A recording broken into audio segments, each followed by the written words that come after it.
All right. There. So Would you love? let's admit them. Yep, all good. Alrighty.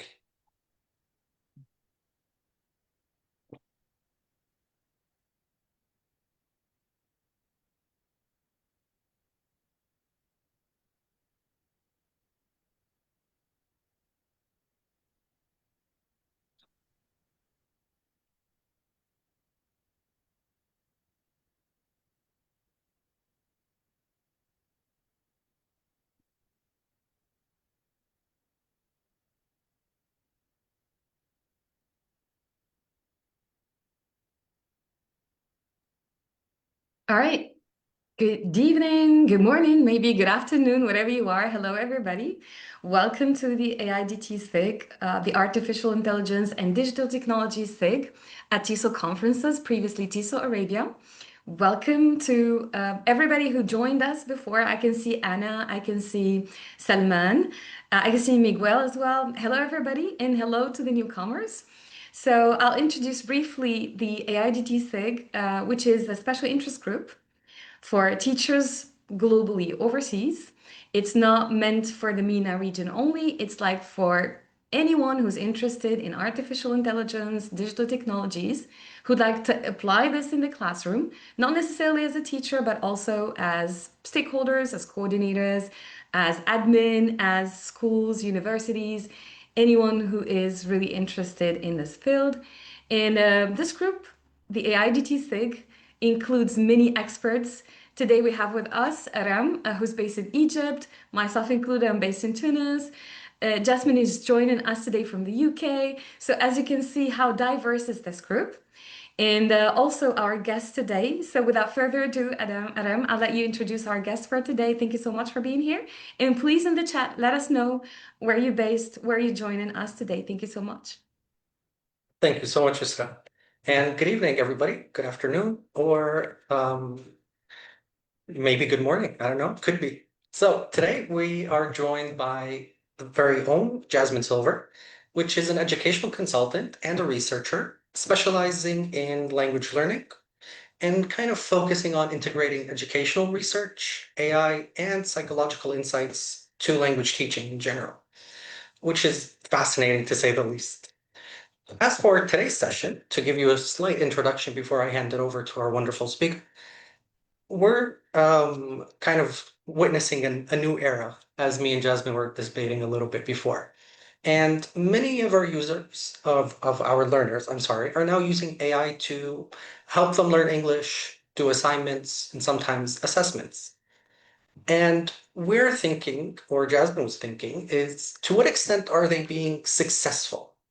Is their use of AI helping them become better communicators and thinkers, or are they using it as a shortcut and not really benefiting from it? So for this session, we will be diving into the potential of AI to help our learners enhance key communication and thinking skills while learning English. And we will take kind of a quick look at the key skills that come to the classroom and why they're important and how AI tools can help support that development. So without further ado, I'll hand it over to Jasmine and enjoy everybody. I'm sure it's going to be great. Great. Thank you very much, Aram and Yusra as well. It is really brilliant to be here today. And thank you for coming on a Saturday as well. It just shows, I think, that you're really passionate about teaching and especially how AI plays a role now and what role that might take. So yeah, I'm really excited to be having a conversation with you, and that's how I would like today to go. So I've got things that I'm presenting, of course, but I would love for there to be lots of interaction in the chats, whether you're here on Zoom or on Facebook. We'll try and bring in the comments from both sides, because you bring all of your experience, your ideas as well. And I don't think anyone is the absolute expert here at all. I certainly am definitely not. But I think having these conversations is really, really valuable, and we can find a positive way forward by doing that. So with that said, I'm going to start with sharing, and hopefully that is all coming through okay. Yeah, brilliant. Okay, so today the focus I wanted to start with was about how AI might be able to develop better communicators and thinkers in the English classroom. So when I do my work in English language teaching, I'm not just looking at improving grammar and vocabulary and the four skills as pure language skills. I'm very interested in how we can develop the whole learner and how we can help our learners become better communicators in English and better thinkers in English as well. And I do think there is great potential for AI to be helping us with this, but let's have a look in a bit more detail. So to start us off, I would really like to hear from you. If your learners are already using AI, then please let us know. And is it helping them communicate better? And is it helping them think better? So please, you can either just say yes and no, or if you can give a little bit more information, that would be really interesting for everyone. So are your learners using AI and are they communicating better as a result? And are they maybe thinking better as a result? And you know, there's no right or wrong answer here. It's just your experience. So I'll just give it a couple of seconds while people type. Okay, so Miguel has come in with the first reply, I think. So yeah, it is helping them communicate better. Not sure about the thinking part. Okay, that's really interesting. Yes. So it is potentially helping them communicate better. And either Miguel or anyone else, is there any particular way it's helping them communicate better in any particular aspects? And so Aram says, yes, I would like to believe it's helping them think. Yes. Okay. Giving them more confidence. Yeah. So there's this great opportunity now to be able to practice speaking or writing back and forth with the chatbot with no fear of being judged for any mistakes or anything, which can really help our students gain feedback. And yeah, getting immediate, sorry, yes, I mixed those two up, but yes, getting immediate feedback can also help them be more confident. And yeah, engagement, that's a really important one. So if they're more engaged, they're more likely to do more practice. And then Salman, the use of AI has helped them to find answers, but at the same time, they become overly dependent on it. Okay, so that's thinking about the thinking one. Well, that actually leads us quite nicely onto this story. It was from a couple of weeks ago. And this headline says that pupils themselves, so our students potentially, are fearing that AI is eroding their ability to study. And 1 in 4 students say that AI makes it too easy for them to find answers. So maybe that's similar to what a couple of you were saying there. Although on the other side, and I agree with this as well, that better thinkers, so our students can become better thinkers in the sense that they have to assess what AI provides them with. So yeah, that's the other side of the coin, isn't it? So on one side, we're saying, yeah, it's making our students stupid because they're just getting the answers. It's too easy. And in fact, 62% of students in this report from Oxford University Press say that it has a negative impact on their skills development. But as a couple of you were saying, actually knowing that AI is not perfect and needs a lot of critical thinking can actually help our students switch that on and engage with things more critically. So yes, thank you so much for all these thoughts in the chat. It's really, really helpful to see the full range. Not just dependent, but feel helpless without AI. Okay, I think we will need to come back to that point because that is something that is a big concern, isn't it? All right, just before I move on, the QR code here is to the report if you're interested. This is more about school age students in the Oxford University Press one, but we're seeing lots and lots of these reports come out now, showing, interestingly, that students themselves feel like, oh, I'm not sure if this is helping me learning. I think at the beginning, you know, a few months ago, it was all about the teachers worried about what effect it's having on learning, but now very much it's the students as well. Okay, excellent. So I decided to do a series of experiments on this because basically you can find answers from both sides. If you look at literature, if you look at the research, if you look at LinkedIn, which I like to do, although it's quite hard not to get sucked in, but LinkedIn has lots and lots of different stories about how students have really succeeded with AI, or they're, offloading all their thinking to AI. So I thought, you know what, let's just do some experiments and let's talk about them and see if there's a way through. So I want to focus on communication skills first. And a couple of you have already said that this does help. AI does help with your students' communication. So I'm going to focus on the chatbots. So ChatGPT, first of all. And as I show you my little experiment, please write in the chat any thoughts you have. So do you think this is helpful, basically? So just keep putting those chats in the chat box. So I started off by saying, okay, well, I am an English language learner. So I started off being very, very brief because I imagine a lot of our students will start with this.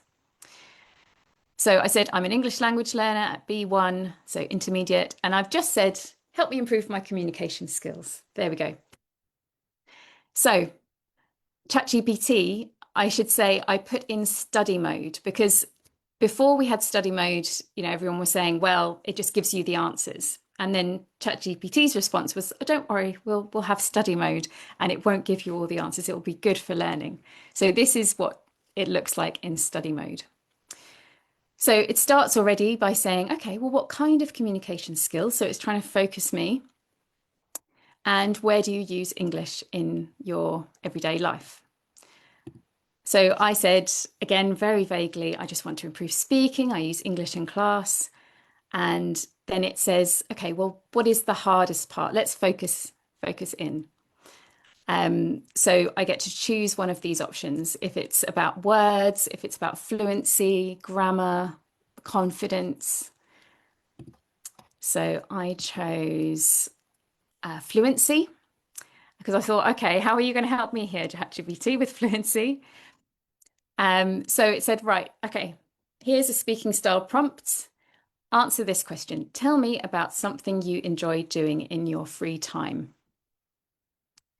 So I gave a little answer, and I did this by speaking into ChatGPT. So there's an option now even in the browser to speak. So I recorded myself and I talked about swimming and made a few mistakes just to see what it would do.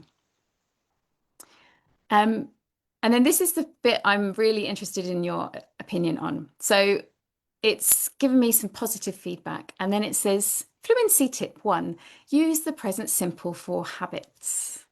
Okay, so does anyone have any thoughts about that? I'm going to leave that very open.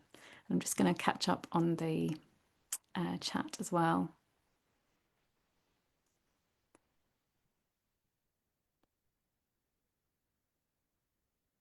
Great. So yeah, I can see a lot of people are already using ChatGPT for IELTS and speaking skills. So you might have some ideas of how to improve these prompts. Yeah, and they're using it at home, absolutely, definitely. Okay, fantastic. Well, my thoughts, I don't know if you agree, is that telling me to use the present simple for habits is a grammar point, right? Is it a fluency tip? I don't know. Yeah, so I'm not convinced that ChatGPT is sticking to brief here. So it wants me to correct my sentences. And I think this is what ChatGPT does really well. It gives you instant feedback, like people were saying. And yeah, you can notice your common mistakes perhaps by doing this a lot. But it's very much focused on the grammar here. So then it asked me to do a little exercise to make sure I understand the grammar. Yeah, absolutely. It's about accuracy. Good. All right. So then I tell it, yes, I know I've answered the question correctly, and it says, well done. Fluency tip number 2, use present simple for weekly routines. And I thought, oh, ChatGPT, this is This is, again, about grammar, right? It's very helpful, but maybe not quite on brief. So yeah, it's focusing on form, as you say. Um, so then it wants me to rewrite my sentence. And I was like, okay, if we were focusing on grammar and if we were focusing on accuracy, this would be really, really helpful. Unfortunately, this is not quite what I wanted it to do. But I play along and I say, okay, here's my corrected sentence. And then it keeps going and says, well, okay, which form shows a regular routine, and gives me some questions. And I say, okay, yes, my classes finish at 5. That's the correct answer. And yeah, it keeps on going like this. So it is keeps focusing on grammar. And then I thought I got it right, but I accidentally misspelt the word swim. That was not on purpose. And then it picks up, oh, actually, how do you spell swim? Is it swim or swim? So that's what brings me to almost the end of this exchange. But essentially, it's just been focusing on my grammar. And the next step for fluency is to answer another quick question. But again, it's really focusing on not so much on specific form there, but it is very, very much focused. And I deliberately was very unfluent, if that's a word here. I made lots of pauses, and I I personally don't think this is helping me much. But what do you think? How effective was this for improving my communication skills? So yeah, that's a good point, Fatih. The learner should say, "Help me with fluency, not accuracy." Yes. So that is one point we could take away from there. Maybe I should have gone in and said, "Look, I did say at the beginning, please help me with fluency." It even asked me, "What do you want help with?" And I said fluency. But we need to make our students aware that it's very easy for the chatbot to go off in its own little direction. So that could be one thing that you could prompt your learners to be looking out for. Like, do you need to bring it back on track? Okay, does anyone else have any thoughts about if that was effective for communication skills building?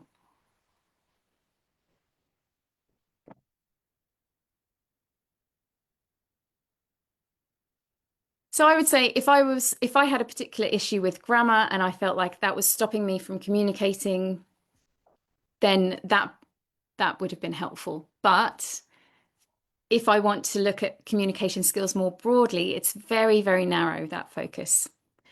So one way I like to think about using things like ChatGPT and Claude is with some kind of framework. So for example, this is one I like for communication. Has anyone heard of the Oracy skills framework? So it's developed with Cambridge University and also Voice 21, which is a school in the UK. And it looks about what effective communication skills really mean. So if you look really closely, I know this is very small, and I'll share these afterwards, but grammar does feature in there. Grammar is part of effective communication, but look at all these other things that we could be working on. So I thought, you know what, I'm going to try again, but this time I'm going to choose one of these areas to help me and say, right, can you help me with this specifically?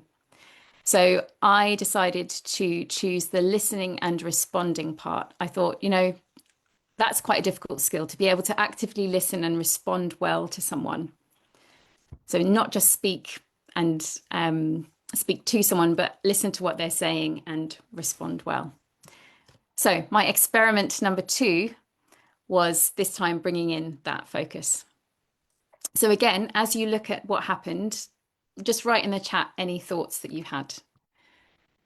So I used the same prompt, except I added, I want to work on oracy skills, listening actively and responding appropriately. And again, I didn't want to put too much in because I wanted to test how much it would do just with that small amount. So the first thing it asked me to do is tell ChatGPT what I usually struggle with. So is it understanding the main idea, or not understanding at all? So if I want to talk about active listening, I was worried that ChatGPT was again going down the wrong path here, because this is all about listening skills. Like, can I understand what someone's saying? But I want it to help me actively listen. So show that I understand someone, not actually struggle with the listening skills themselves. So this time I do come in a little bit and say, okay, here we go. Let's do a role play. Please give me feedback on my active listening and responding appropriately skills. So, of course, ChatGPT says, yes, all right. And it gives me a little scenario and says, your friend has just started a new job, and they say, oh, it's feeling very overwhelming. There's so much to learn. I don't know if I can keep up. But my colleagues are friendly, which makes it easier. So now you need to respond to that. So this feels to me much better. I don't know what you think, but this feels like it's actually helping me develop those communication skills, or at least practice them. So I said, you'll be fine. Just something, we say quite a lot, isn't it? You'll be fine. Everyone feels like this when they start. And ChatGPT responds and says, oh, you're showing empathy. Here are your strengths. You acknowledged your friend's feelings. And here are some ways you could improve. Show that you understand the details and ask a follow-up question. So now ChatGPT is actually telling me to do things that are about active listening. So this feels a lot better.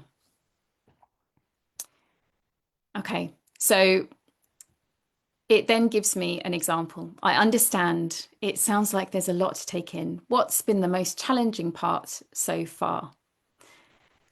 Now, I'm a bit cheeky and say, okay, that's very good, ChatGPT. Well done. That's listening actively. So when it asks me to write my own prompt, I just copy it and I say, understand. It sounds like there's a lot to take in. What's been the most challenging part so far? And it loves it. So here's another point where I think, yeah, when I prompt, I need to tell ChatGPT not to accept any copying of what it tells me, because am I learning if I'm just copying and pasting? Probably not. But again, it gives me some nice feedback. You acknowledge the details, and it gives me another thing that I could do. Like you could be positive as well by saying, oh, but your colleagues are nice. So yeah. And then it asks me again, can you respond to this? I think the hardest part is remembering all the procedures and the software. I keep making small mistakes and I'm worried that my manager will notice. And it says, okay, right, let's respond. Show you're actively listening and respond well to this. So I give a sort of okay response. And again, it's very pleased. I mean, it is very good for your ego to be practicing with ChatGPT. And again, it tells me what I did well. And interestingly, it does tell me how I can be softer and more conversational by breaking it into sentences and linking things together. So if you look at my original response, I had very short sentences. I understand. It must be stressful to remember everything. You will be fine. Why don't you ask your manager for help? And the reply is, this is better. I understand. It must be stressful to remember everything at once. Maybe you could ask your manager for help if something isn't clear. So it hasn't actually changed that much. I think it could do more, but it's slightly softened it. All right. So then we do one more, I think, on this one, which is I put the new one, a new response in there, and I make a mistake. Again, it goes back to the grammar, which perhaps is fine. But it's just another example of we need to be clear at the beginning. Do we want it to correct our grammar, or do we want it to focus more on the communication skills? So my experiment number 2 was that, what do you think? Was that better or worse than experiment number 1? And how effective do you think it was in general? I'll just pick up the chat as well. Yeah, so it does depend on the engineering. Yeah, the prompt engineering, absolutely.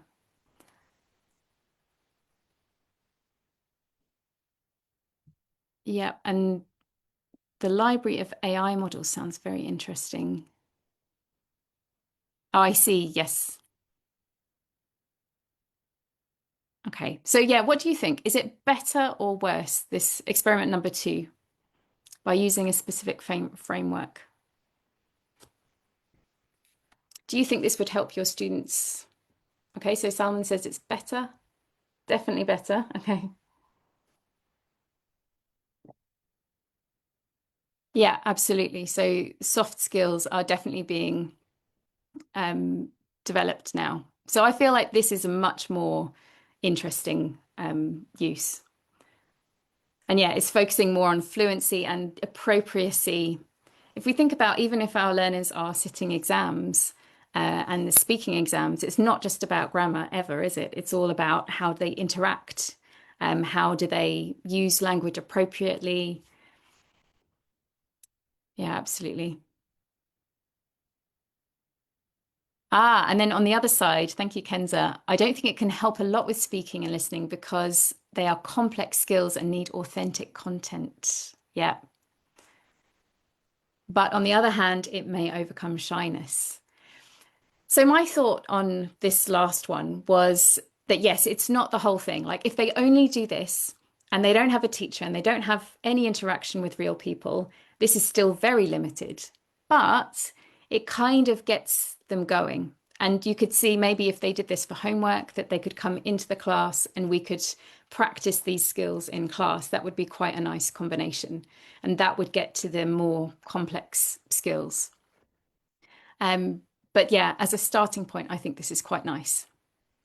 And just for fun, I'll just very quickly show you my experiment number 3. I decided to ask Claude because I use Claude quite a lot as well, just to see, because our students are using different models, what would that look like?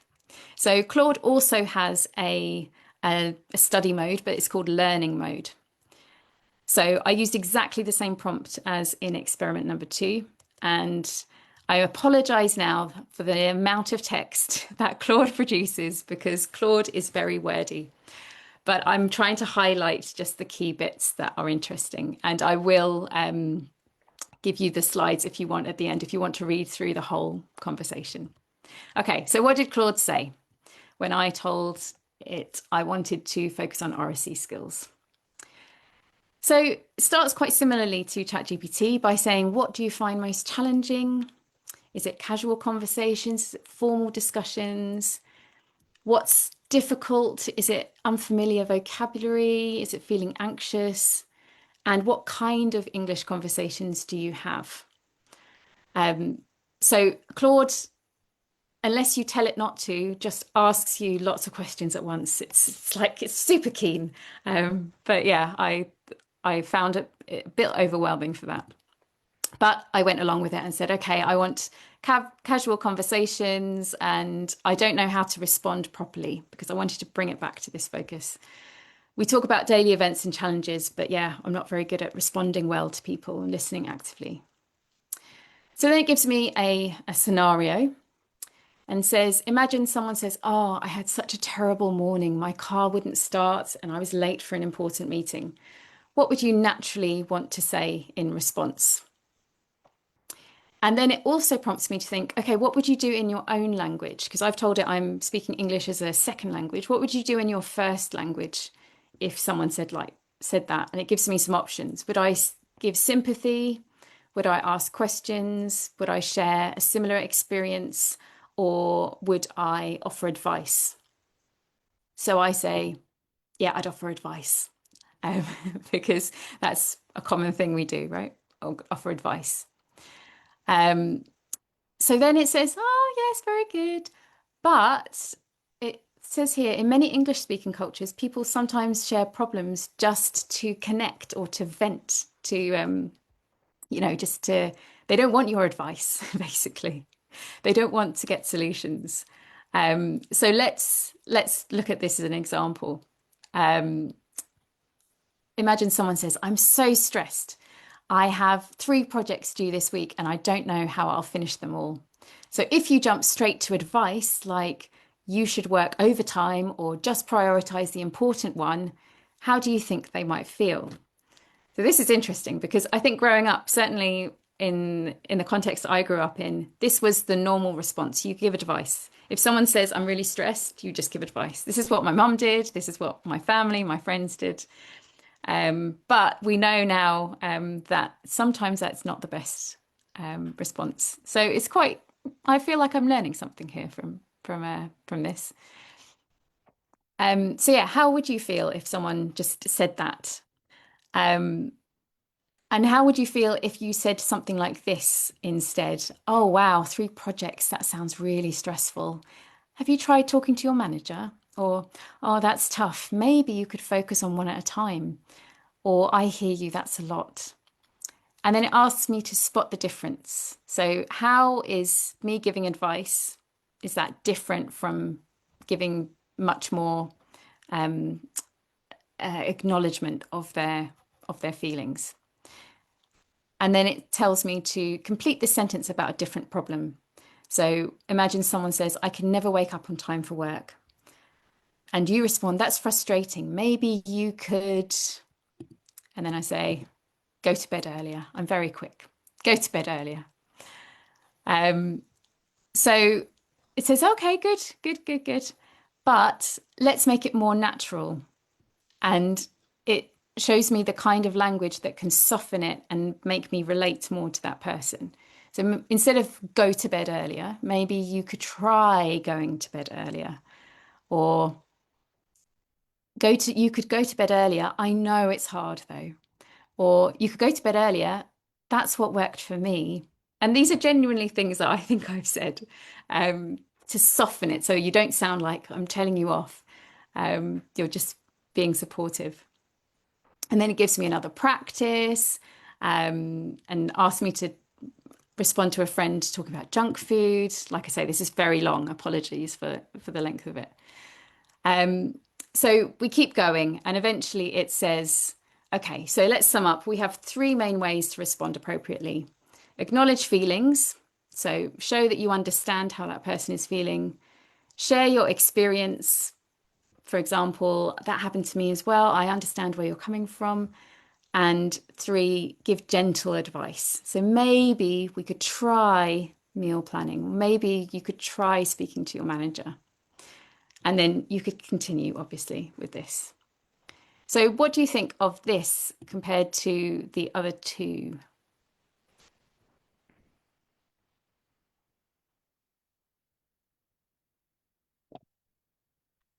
Yeah, and just while I wait for answers about that conversation, Salman says, yes, we can give a prompt to act as a particular person. Yeah, absolutely. So that's a really nice way to role play. I didn't say at the beginning, act as an English teacher for our purposes because I was in study mode. So it's already sort of pre-programmed to hopefully act as a good teacher. But when we're role playing, that's a really nice extra thing to put in. Okay, so yes, one answer. Yeah, do we think it's effective for improving learners' communication skills? Well, certainly interesting, yes. So this is definitely, as I think someone was saying earlier, this is definitely, I feel like supporting our soft skills development. And if we think about the teacher training that we've all had, it might be very different. But from what I can tell from conversations with people from different training backgrounds, we don't really get training on teaching soft skills. And to be honest, we need to develop them ourselves. I feel that anyway. So actually, this is quite a nice extra support for that. Yeah, so a couple more yeses, interesting.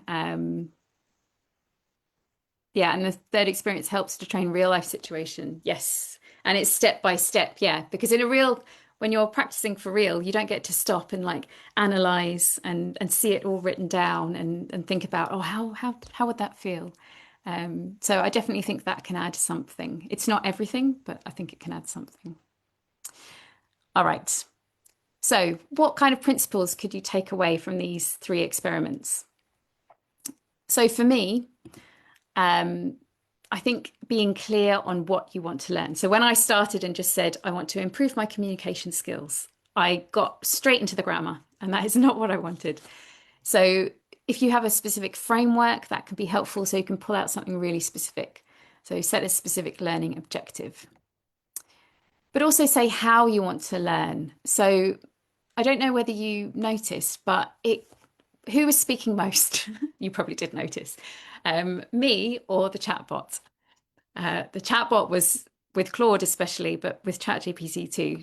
It was doing a lot of the work, and I was just doing a little bit there. So you might want to prompt it to say, okay, can you bring it out of me, not just give me all this stuff. So we can use things like Socratic questioning, like where you're trying to ask the student to think about, to find the answer for themselves and give concise explanations. I've tried, as I say, asking Claude only for one question at a time because it asks way too many otherwise. And also to evaluate the success of the learning. So when you've had a conversation like this, go back and see, did this help me or not? Because it can feel good at the time, but the nice thing about having it in a string when you're doing it in a chatbot is that you can then look back and think, okay, did I learn something here? What did I learn? And what would I do next time? So already people were putting things in the chat about what they would change. And I think that's exactly what we want to get our students to do. So in other words, we are using our critical thinking skills all the time. I think that's the key message for me. And just as one idea, there are lots of different ways to do it, but maybe this is a way to kind of prompt us to use our critical thinking skills by using a kind of thinking framework like this. So before we use AI, we think, okay, what is our specific learning objective? Let's look at maybe some frameworks that are helpful. Obviously, this is more aimed at adult learners. With younger learners, we could help them with this a bit more, scaffold. So what is my specific learning objective? How do I want to learn this? Do I want to have a role play? Do I want to be asked the questions myself and not being given the answers? Because we can prompt all of this. And then once I've had a go, so this is really before, then afterwards, what was the strengths? What did I learn? What was good? What were the weaknesses? And what will I do next time? Will I use the same prompt but add something in? Or will I go into the classroom actually because I can't practice fluency with my chatbot? So this is a nice way to kind of sum it up. All right. So thinking about critical thinking, I wonder if anyone thought that the chatbot was making me think critically. Does anyone have any thoughts about that? Did the chatbot naturally make me think critically?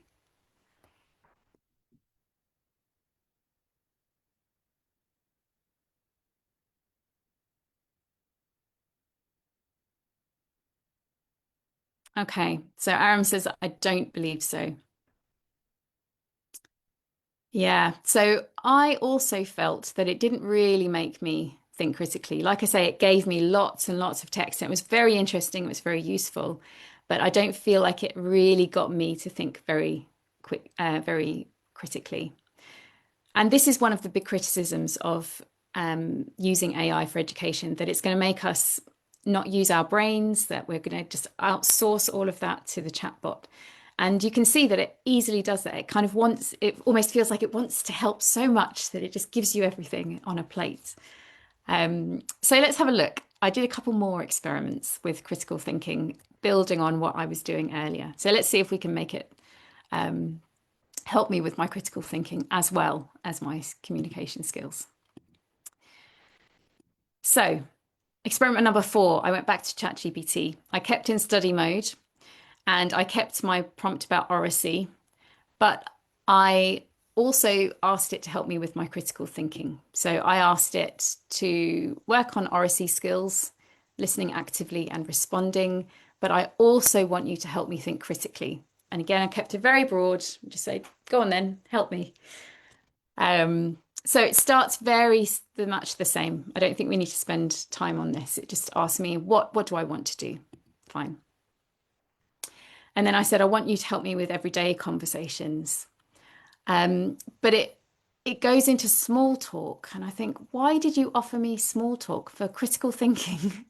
This is an interesting topic. Anyway, but I went with it and I said, okay, okay, I'll try and think of one. And then I thought, you know what? Let's see what it does.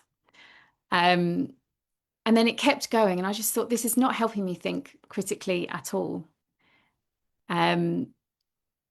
So then it surprised me. So I'll slow down now to talk about this bit. It says, okay, imagine a classmate is saying to you, I'm so tired today. I stayed up late finishing an assignment. And then it says, before we practice giving a response, I want you to think.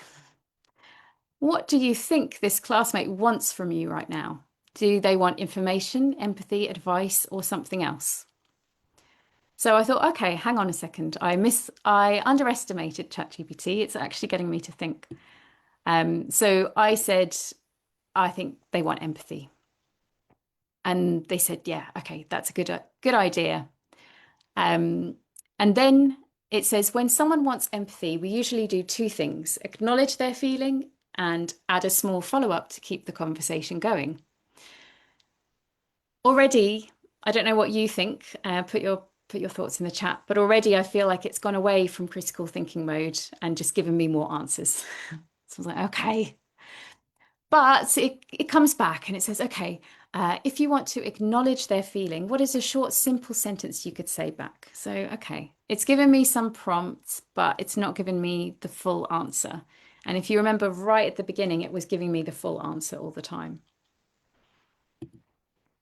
So I said, you look really tired. Why did the assignment take so long? I was deliberately being a little bit unempathetic. So it's positive, but says, you look really tired. Good empathy. But sometimes commenting on someone's appearance can sound a little strong in English. A softer version would work better. And then it picks up on my grammar mistake as well. And then it asks me, how could you soften your first sentence so it focuses more on their experience, not on their appearance? And you can start with, that sounds tough, or it must be really difficult. And then it tells me to rewrite the sentence.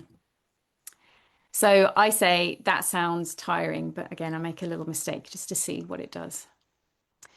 And then it says, good. It gives me a little tick mark. That's great. And then it picks up the grammar point. Why do we need an S? And I tell it why we need an S. And then it's going back into grammar again. How would you correct your question so the grammar fits? So it really is quite obsessed with grammar, ChatGPT. This is the one thing I've learned in this experiment in particular. But I do think if we think about this question again, did it help me think critically? Definitely more. It was trying to bring out a little bit more by asking, how do you think that person wants you to respond? That's a bit of critical thinking, right? But it was still serving me answers. So yeah, I don't know if you agree with that. So just like I did for communication, I thought, okay, maybe we need to be more specific about what we mean by critical thinking. And this is actually really hard because there are lots and lots of different definitions of what critical thinking is. But I found one framework that was quite detailed. So you don't need to read all of this, but it's the critical thinking framework that Cambridge Assessment developed. It's actually got an exam on critical thinking. So whenever they have an exam, they do a lot of research into exactly what are the little bits of knowledge and skills that people need for this critical thinking skill. And I thought, okay, let's choose one. It's actually a whole page full of different things, but there's a nice one here that we often forget when we do critical thinking, which is identifying assumptions. So trying to dig underneath what someone is saying and work out what beliefs are behind that. What makes them say that? So I thought, okay, this is what I'm going to do. So I went back to Claude and said, right, this time I want you to help me identify unstated assumptions. So again, it starts the same way. And what do you find most challenging? It's very predictable. And then it asked me some really difficult questions. Sometimes I think Claude, for me, asks too difficult questions that I can't answer. So it says, can you think of a recent conversation where you wished you had responded differently? What happened? And I thought, oh, I can't think of anything right now, Claude. So at this point, I just say, I don't know. I don't know. So it gives me an example, and it says, well, imagine your classmate says we should finish the project by Friday. What are they assuming but not saying? That everyone is free to work, everyone knows how to do the project. Are they assuming that Friday is the deadline? I'm like, yeah, I guess. But I don't feel like this is the best context to be practicing this skill. Like,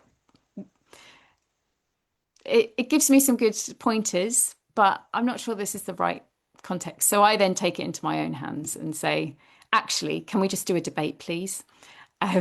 So can we try this with a debate topic? Because that's where you really need to understand people's points of view. You need to get under the surface and understand their assumptions. So now it gives me a proper topic. Students should be allowed to use phones in school. Okay, nice. So it asks me to think like a detective and imagine someone says students should be allowed to use phones in school. So they are for this statement. What might they be assuming that they haven't said aloud? And then it gives me one example. So it says they assume that students own phones. I was like, okay, sort of. Yeah, I'm not sure that's what I would lead with, but okay, that is an assumption. But then it asked me some other questions like, what do they believe about how students will use their phones? What do they think about students' self-control? These I thought were a little bit better. These are prompting me to think below the surface of what that person is saying. And then it goes actually a bit further and gives me a framework, which I love, as you can tell. I can love a framework. So it says, when you're thinking about assumptions and someone makes an argument, think about what they think about in these three terms. So capability. So people can do blah, blah, blah. So for our phone debate, students can use phones to look up words they don't know. That could be one assumption that someone makes. And then value. Phone use is, you've got here. So phone use is good because students can look up what they don't know on a phone. And then the last one, this will lead to X will lead to Y. So if students can use phones to look up words they don't know, and that is a good thing, phones will help them learn. And this is kind of digging underneath why someone might say that, yes, we should allow phones in school because phones will help them learn. And this is why. So you can kind of see their chain of thought. And you could also do it for the other way around. So people who say, no, phones should not be allowed in school. Maybe students can use their phones to text their friends or to look at TikTok videos during class. So phone use is bad because that's distracting and phones will hurt learning. So those are the assumptions that someone is making for that argument. So it prompts me to think about those from both sides of the argument. So here, I think it is actually digging a little bit deeper now into critical thinking. And unfortunately, I didn't have time to go into hours-long conversation, so I don't know where it went after this. But already here, I thought, okay, this might be a bit more useful. But what do you think? How effective was this for improving my critical thinking skills by giving me that framework, particularly at the end?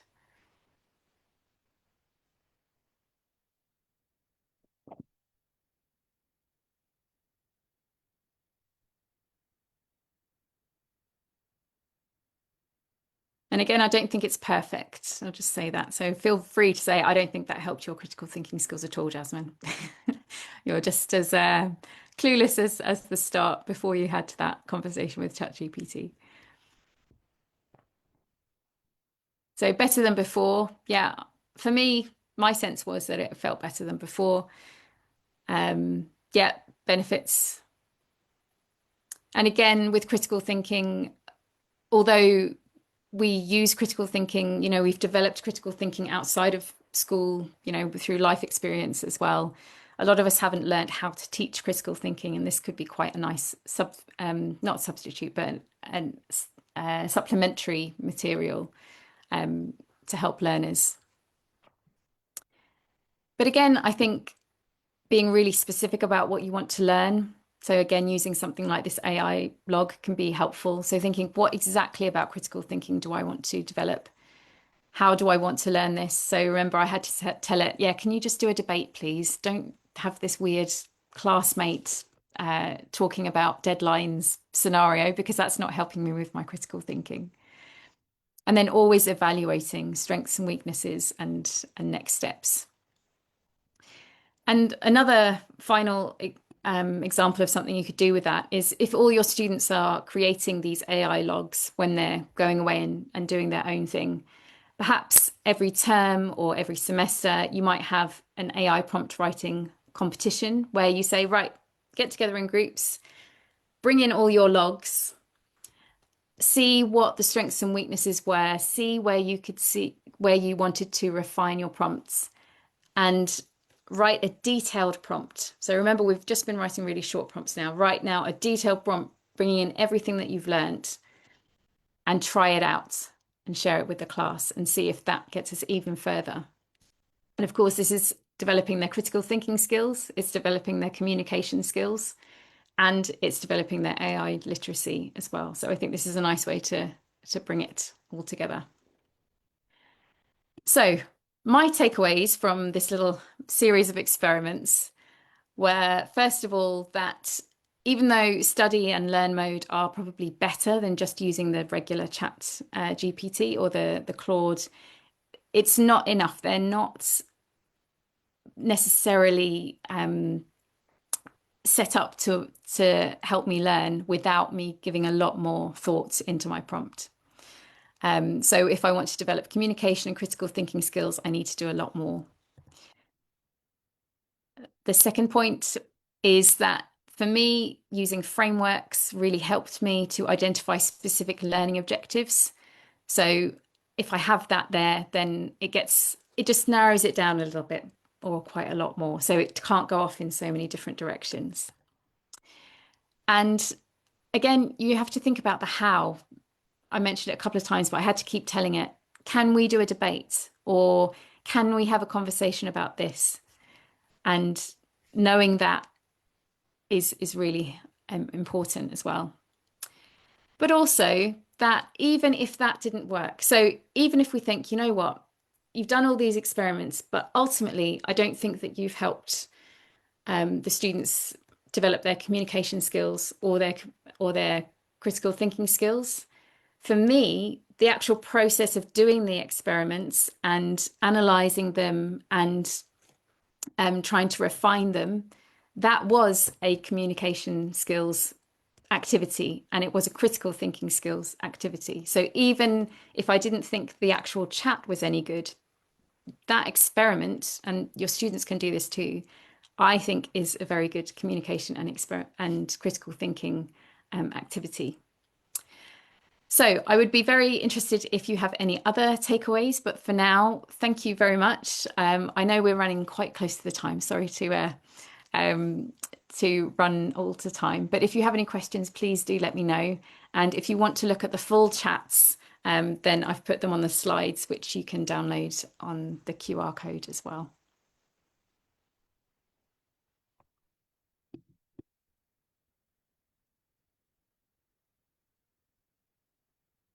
I just noticed a couple more chats as well.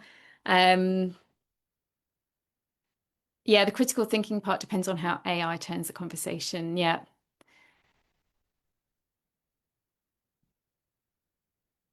Yeah, it doesn't always, yeah, that's another takeaway perhaps. It doesn't always do what you ask it to do. So when I asked it in that first one to help me with my fluency, it helped me with my grammar. So I think knowing that does help you. I think if you know this already and you experiment like this, then you get the chance to actually find a way to use it to its best ability. Yes, and a couple of critical thinking is vital, 21st century skills. Yeah, and I do genuinely think that AI is a great opportunity to improve it. Although it's often blamed for reducing our critical thinking, if we use it in this kind of way, I think that enhances our critical thinking. Are there any specific frameworks? There are quite a lot of frameworks. There's one by UNESCO that came out in the last year. So that will be a good place to start. If you just Google AI literacy framework, UNESCO, you'll come across it.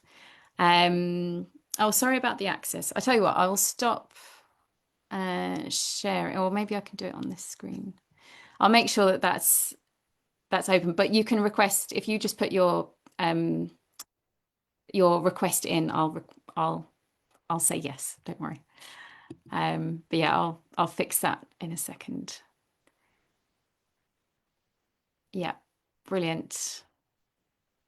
Okay, so yeah, I'll stop sharing there. Although just to say, if you want to connect on LinkedIn, you can find me and we can continue the conversation. Let me know if you've done your own experiments. That would be really great. That's just a QR code to my LinkedIn.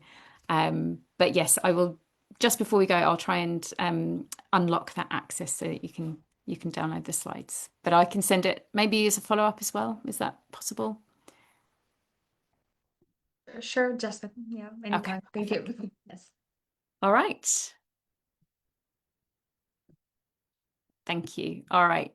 Thank you So so thank you much. very much, everyone. It was a real pleasure hearing all your thoughts and yeah, great to be with you today. Thank you so much. Please do not forget to fill up the feedback form, the survey, which is you can find it here in the chat, so that you can receive your free certificate of attendance. And Ram, our next event will be on the 29th of November. So thank you, Ram. Yes.